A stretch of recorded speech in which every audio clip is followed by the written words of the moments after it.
باللہ السمیع العلیم من الشیطان الرجیم بسم اللہ الرحمن الرحیم فإن تنازعتم فی شیء فردوه الی اللہ والرسول۔ سامعین محترم، نبی کریم صلی اللہ علیہ وسلم جب دنیا میں مبعوث ہوئے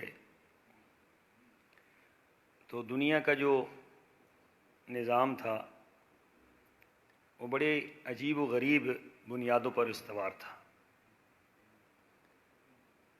کسی جگہ پر لوگ قبائل کے ساتھ منسلک ہوتے، کسی جگہ پر لوگ علماء کے ساتھ منسلک تھے، کہیں مذہب کا نام و نشان نہیں تھا اور کہیں پر مذاہب نام کے موجود تھے۔ اس بنا پر ہر شخص ایک اپنا رخ رکھتا تھا۔ آپ نے کس کی بات ماننی ہے؟ میں نے اپنے قبیلے کی بات ماننی ہے۔ آپ نے کس کے پیچھے چلنا ہے؟ میں نے اپنے مولوی کے پیچھے چلنا ہے۔ آپ نے کس کو ماننا ہے؟ میں نے اپنے بزرگوں کی بات ماننی ہے، میں نے اپنے پیر کی بات ماننی ہے۔ عجیب و غریب یہ کشمکش تھی، اور یہ کوئی رسول اللہ صلی اللہ علیہ وسلم کے زمانے کی بات نہیں ہے، اس سے قبل بھی یہی کچھ ہوتا رہا ہے۔ حضرت نوح علیہ السلام کی قوم، جب ان سے پوچھا گیا کہ تم لوگ یہ کام کیوں کرتے ہو، شرک کیوں کرتے ہو، بتوں کی پوجا کیوں کرتے ہو، تو جواب ان کے پاس کچھ بھی نہیں تھا ما سوائے اس کے کہ وجدنا علیہ آباءنا، کہ ہمیں اپنے آباء و اجداد کو اسی پر پایا ہے۔ پھر حضرت موسیٰ علیہ السلام نے یہی سوال کیا تھا کہ یہ جو آپ کرتے ہیں یہ کیوں کرتے ہیں یہ کام؟ تو انہوں نے یہ کہا کہ ہم نے اپنے آباء و اجداد کو ایسا ہی پایا۔ تو موسیٰ علیہ السلام نے جب ان سے یہ کہا کہ تمہارے آباء و اجداد تو صحیح راستے پر نہیں تھے، تو ان کا سوال یہ تھا کہ اس کا مطلب ہے ہمارے آباء و اجداد گمراہ تھے۔ تو بات کو سمجھنے کے بجائے بات کسی اور طرف لے کر چلے گئے۔ ایسا ہی معاملہ ہر پیغمبر کے ساتھ رہا ہے، حضرت ابراہیم کے ساتھ بھی یہی معاملہ رہا۔ بنیادی طور پر جنگ کیا ہے، اور آج بھی یہ چیز کہیں نہ کہیں بلکہ بہت زیادہ آج موجود ہے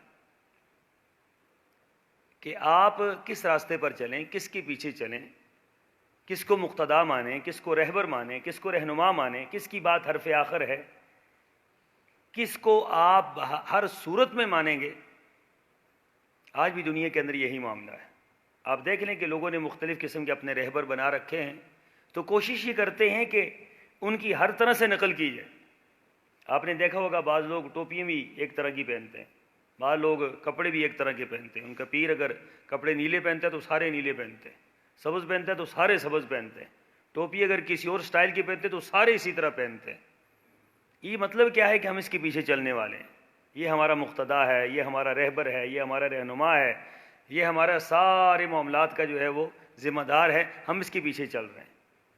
اسلام نے 1400 سال پہلے اس بات کو ختم کر دیا کہ کائنات کے اندر ایک ہی ہستی ہے جس کے پیچھے آپ چل سکتے ہیں، جس کی ہر بات دلیل ہے، جس کی ہر بات سب سے اعلیٰ ہے، جس کی ہر بات پر اللہ کی مہر ہے، جس کی کوئی بات بھی رد نہیں کی جا سکتی، جس کی ہر بات کو قبول کیا جائے گا، اور وہ ایک ہی ذات ہے جن کا نام محمد رسول اللہ صلی اللہ علیہ وسلم ہے۔ آپ کی ذات پر کسی کو اختلاف ہے؟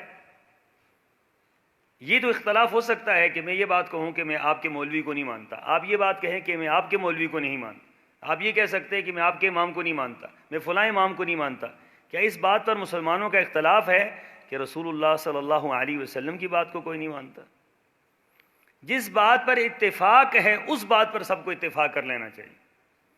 سارے مسائل کا حل اسی کے اندر موجود ہے، سارے مسائل کا حل اسی کے اندر موجود ہے کہ ہم سارے مل کر اللہ کے رسول صلی اللہ علیہ وسلم کی اطاعت اور اتباع کر لیں، سارا مسئلہ حل ہو جائے گا۔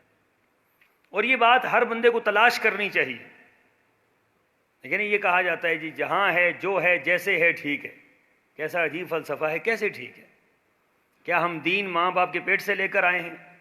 دین کو سمجھنا پڑتا ہے، دین کو تلاش کرنا پڑتا ہے، حق کو ڈھونڈنا پڑتا ہے، حق کو تلاش کرنا پڑتا ہے، اس کے لیے محنت کرنی پڑتی ہے، اس کے لیے جدوجہد کرنی پڑتی ہے، اس کے لیے دن رات ایک کرنی پڑتی ہے۔ پھر اس کے بعد کہیں جا کر اللہ تعالیٰ حق کی سمجھ عطا فرماتے ہیں۔ جب حق کی سمجھ آ جائے، حق مل جائے، پھر اس کے بعد اس پر استقامت کے ساتھ ڈٹ کر ساری دنیا کے سامنے بندہ کھڑا ہو جاتا ہے۔ اب یہ کیا ہے کہ جو جہاں ہے ٹھیک ہے، یہ تو کوئی فلسفہ نہیں ہے، اسلام نے یہ فلسفہ تو نہیں دیا۔ اگر یہی بات ٹھیک ہوتی کہ ہر بندہ اپنی جگہ پر ٹھیک ہے، جو ماں کے پیٹ سے لے کر آیا ہے دین وہی ٹھیک ہے، تو پھر حضرت سلمان فارسی کو فارس سے چل کر مکہ المکرمہ آنے کی یا مدینہ طیبہ آنے کی ضرورت نہیں تھی۔ انہوں نے کیسے تلاش کیا؟ آپ صرف ایک صحابی کی آپ زندگی دیکھ لیں، آپ کو ساری بات سمجھ آ جائے۔ پہلے یہ آتش پرست تھے، وہاں جب آگ کی پوجا کرنے لگے کہ نہیں یہ کیسے ہو سکتا ہے کہ آگ کی انسان پوجا کرے، یہ کیسے ہو سکتا ہے، یہ دین نہیں ہے، یہ مذہب نہیں ہے، یہ تو لوگوں نے ویسے ہی بنا رکھا ہے، یہ لو آگ میں پھونک ماری بجھ گئی، آگ کے اندر پانی ڈالا آگ ختم ہو گئی، تو یہ کیا مذہب ہے؟ یہ اسی آگ کو سجدہ کرو۔ تو انہوں نے کہا یہ کوئی مذہب نہیں ہے، ذہن نے نہیں مانا، تسلیم نہیں کیا ذہن نے۔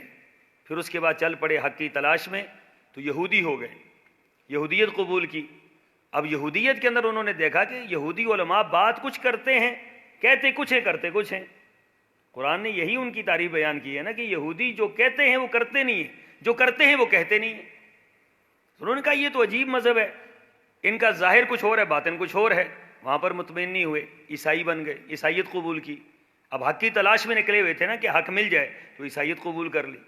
جب عیسائیت قبول کی تو اس کے اندر دیکھا ثالث ثلاثہ، جی اللہ تعالیٰ تو ایک ہے، حضرت عیسیٰ بھی خدا ہیں نعوذ باللہ من ذالک، حضرت مریم بھی جو ہیں خدا کی بیوی ہیں اور فلاں ہے، یہ فلسفہ ہے۔ حضرت عیسیٰ سولی پر بھی چڑھ گئے ہیں اور خدا بھی ہیں، ان کو قتل کر دیا گیا ہے، پھر خدا بھی ہیں۔ انہوں نے کہا یہ کیا عجیب فلسفہ ہے، کوئی بات سمجھ نہیں آ رہی کہ خدا بھی ہے، قتل بھی ہو گیا ہے، خدا ہے، سولی پہ چڑھا دیا گیا ہے۔ تو اس مذہب کو بھی چھوڑا، پریشان ہو گئے کہ یہ بھی کوئی مذہب نہیں، یہ بھی کوئی بات ذہن سے ملتی نہیں۔ راسخ جو لوگ ہوتے ہیں نا ان کو بات سمجھ آ جاتی ہے کہ کوئی مذہب نہیں ہے، یہ تو لوگوں نے خود بخود ہی کوئی بات بنا لی ہے، کہانیاں بنا لی ہیں لوگوں نے۔ وہاں سے چلے کسی نے خبر دی کہ مدینہ طیبہ میں ایک شخص آیا ہے، اس نے نبوت کا دعویٰ کیا ہے۔ آپ کے مبارک قدموں میں آ گئے اور آ کر آپ علیہ الصلوۃ والسلام کی دعوت جب سنی تو تمام مذاہب کا مطالعہ کیا ہوا تھا، جیسے ہی آپ کی بات سنی فوری طور پر کہنے لگے ہاں اس کی مجھے تلاش تھی جو مجھے آج اللہ نے عطا کر دیا ہے۔ حضرت سلمان فارسی کہاں سے ہو کر آخر کار رسول اللہ صلی اللہ علیہ وسلم کے قدموں میں آئے اور آپ علیہ الصلوۃ والسلام کی بات سنی تو من وان بات قبول کر لی، کہا کہ ہاں یہ وہ مذہب ہے، یہ وہ دین ہے کہ جہاں پر یہ کہا جاتا ہے عبادت اللہ کی کرو اور طریقہ محمد رسول اللہ صلی اللہ علیہ وسلم کا اختیار کرو، بس تو بات ختم ہو گئی۔ یہاں کوئی آبا کی بات نہیں ہے، آبا و اجداد کی بات نہیں ہے، یہاں کوئی پیروں کی بات نہیں ہے، کوئی فقیروں کی بات نہیں ہے، یہاں کوئی سرداروں کی بات نہیں ہے، یہاں سب کو اپنی اپنی جگہ پر رکھ کر یہ کہا گیا ہے کہ اطاعت اور فرما برداری وہ کس کی ہوگی؟ وہ صرف محمد رسول اللہ صلی اللہ علیہ وسلم کی ہوگی۔ فلا وربک لا یؤمنون حتی یحکموک فیما شجر بینہم ثم لا یجدوا فی انفسہم حرجا مما قضیت ویسلموا تسلیما۔ قرآن نے قسمیں کھا کر یہ بات کہی ہے کہ محمد صلی اللہ علیہ وسلم جو آپ کو نہیں مانے گا اللہ تعالیٰ اس کو مسلمان نہیں مانتا، جو آپ کی بات کو نہیں مانے گا اللہ تعالیٰ اس کے اسلام کو قبول نہیں کرے گا۔ اسی لیے امام مالک رحمہ اللہ جب مدینہ طیبہ میں درس دیا کرتے تھے اور درس دیتے ہوئے ہمیشہ یہ بات کہا کرتے تھے کہ ہر ایک کی بات کو رد کیا جا سکتا ہے، ہر ایک کی بات کو رد کیا جا سکتا ہے، کوئی دنیا کے اندر ایسا نہیں ہے جس کی بات کو رد نہ کیا جا سکے۔ ماسوائے ایک ہستی کے روضہ اطہر کی طرف اشارہ کر کے فرمایا کرتے تھے کہ یہ وہ ہستی ہیں جن کی ہر بات کو قبول کیا جائے گا، ان کی کسی بات کو رد نہیں کیا جا سکتا ہے۔ کائنات کے اندر ایک ہی ہستی، یہ راہ حق ہے، اس کی ہر بندے کو تلاش ہونی چاہیے۔ آج دنیا اختلاف کا شکار ہے، پھر جس اختلاف کو رسول اللہ صلی اللہ علیہ وسلم مٹا کر گئے تھے آج ہم اسی اختلاف کا شکار ہیں۔ جس فرقہ واریت کی بنیاد کو اللہ کے رسول صلی اللہ علیہ وسلم جڑ سے اکھیڑ کر گئے تھے آج امت اسی فرقہ بازی کا شکار ہے، آج اسی افتراق و انتشار کا شکار ہے۔ تم کیا ہو فلاں ہو، تم کیا ہو فلاں ہو، تم کس کے پیچھے ہو فلاں کے پیچھے، آپ کس کے پیچھے فلاں کے پیچھے، آپ کس کو مانتے ہیں فلاں کو مانتے ہیں۔ تو اللہ کے بندو اس مسئلے کا حل 1400 سال پہلے بتا دیا، فَإِن تَنَازَعْتُمْ فِي شَيْءٍ فَرُدُّوهُ إِلَى اللَّهِ وَالرَّسُولِ۔ تنازع پیدا ہو جائے، اختلاف پیدا ہو جائے کسی مسئلے میں بھی، عقیدے سے لے کر کسی عام مسئلے تک اگر اختلاف پیدا ہو جاتا ہے تو بات کس کی حرف آخر ہوگی؟ محمد رسول اللہ صلی اللہ علیہ وسلم۔ جو بات آپ کریں گے وہ حرف آخر ہے۔ حضرت عمر رضی اللہ تعالیٰ عنہ نے مہر کا تعین کر لیا، فرمایا کہ آج کے بعد مہر مثل دیا جائے گا۔ مہر مثل یہ ہوتا ہے کہ جو حضرت نبی کریم صلی اللہ علیہ وسلم کی ازواج مطہرات کا مہر تھا اور آپ کی جو بیٹیاں ہیں ان کا مہر تھا وہ مہر دیا جائے گا۔ یہ اعلان کر دیا اور خلیفہ کا یہ اعلان تھا۔ باہر نکلے تو باہر ایک ام یعقوب خاتون نے پکڑ لیا. یہ ایک خاتون تھی اور قرآن کی حافظہ اور عالمہ تھی. اس دور کی خواتین بھی اللہ اکبر قرآن پر عبور رکھتی تھی. انہوں نے کہا اے عمر، آپ نے وہ فیصلہ کر دیا جو اللہ کا فیصلہ نہیں ہے، جو رسول اللہ کا فیصلہ نہیں ہے. انہوں نے کہا وہ کیسے؟ قرآن کے الفاظ یہ ہیں کہ اگر تم پہاڑ کے برابر اپنی بیوی کو سونا دے دو تو اسے واپس نہ لو. تو اس کا مطلب یہ ہے کہ تحدید نہیں ہے مہر کی کہ اتنا مہر کر دیا جائے. اگر اتنا مہر مقرر ہوتا تو قرآن خود مقرر کر لیتا. آپ کا فیصلہ غلط ہے، اللہ کا فیصلہ درست. ایک خاتون کے کہنے پر حضرت عمر واپس گئے، خلیفہ وقت ہیں، واپس جا کر ممبر پر کہا کہ عمر کو غلطی لگ گئی ہے، یہ عورت کی بات ٹھیک ہے، یہ جو خاتون بات کر رہی ہے یہ ٹھیک ہے. کیوں کہ بات تو وہی آخری ہے جو اللہ اور اس کے رسول کی ہے. وَمَا اخْتَلَفْتُمْ فِيهِ مِنْ شَيْءٍ فَحُكْمُهُ إِلَى اللَّهِ. جس بات میں اختلاف ہو جائے تو حکم کون ہے، فیصلہ کون کرے گا؟ حرف آخر کس کی بات ہے؟ حرف آخر صرف اللہ اور اس کے رسول صلی اللہ علیہ وسلم کی بات ہے. اگر اس بات پر امت کا اتفاق ہو جاتا ہے تو اختلاف رہتا ہی کوئی نہیں. اس بات پر اختلاف، اس بات پر ہم انتشار کا شکار ہیں کہ کوئی کہتا ہے اس کو کر لیں، کوئی کہتا ہے اس کو مان لیں، کوئی کہتا ہے کہ یہ منبع محور ہے ہماری ہدایت کا، کوئی کہتا ہے یہ منبع اور محور ہے ہماری ہدایت کا، کوئی کہتا ہے قبلہ ادھر ہے، کوئی کہتا ہے قبلہ ادھر ہے.